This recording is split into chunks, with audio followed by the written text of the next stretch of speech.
اعوذ باللہ من الشیطان الرجیم بسم اللہ الرحمن الرحیم۔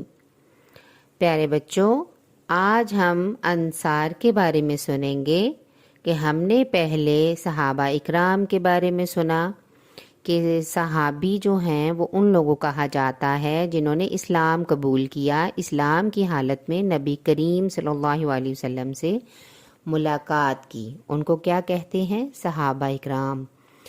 ہم نے اس کی دو بڑی قسمیں پڑھی تھیں، ایک کو مہاجرین کہا جاتا ہے اور دوسروں کو انصار کہا جاتا ہے۔ مہاجرین کے بارے میں ہم نے کیا پڑھا تھا کہ جنہوں نے رسول اللہ صلی اللہ علیہ وسلم کی اطاعت کی، پھر اللہ تعالیٰ کی طرف سے حکم آنے کے بعد ہجرت مدینہ کیا۔ اچھا، اس کے بعد جو آج ہمارا ٹاپک ہے وہ ہے انصار کے بارے میں۔ انصار کے معنی ہے مددگار، یہ نصر سے نکلا ہے، یعنی مدد کرنے والا۔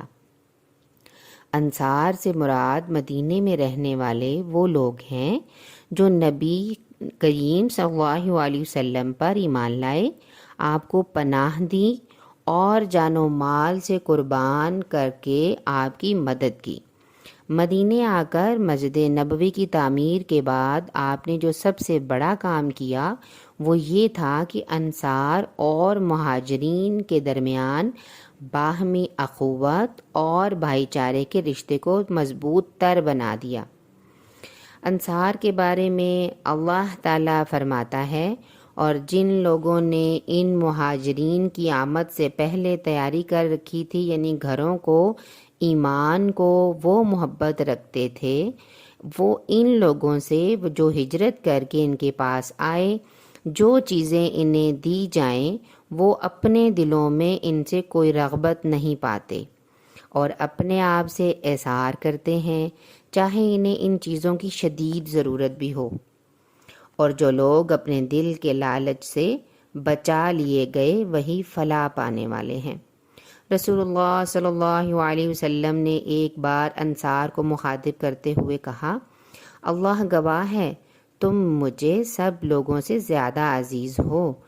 آپ نے 3 بار ایسا فرمایا، یعنی اس سے ہمیں پتہ چلا کہ جنہوں نے اسلام قبول کیا، اسلام کی حالت میں نبی صلی اللہ علیہ وسلم سے ملے، حالت ایمان میں ہی دنیا سے رخصت ہوئے، اللہ ان سب سے راضی ہوگا۔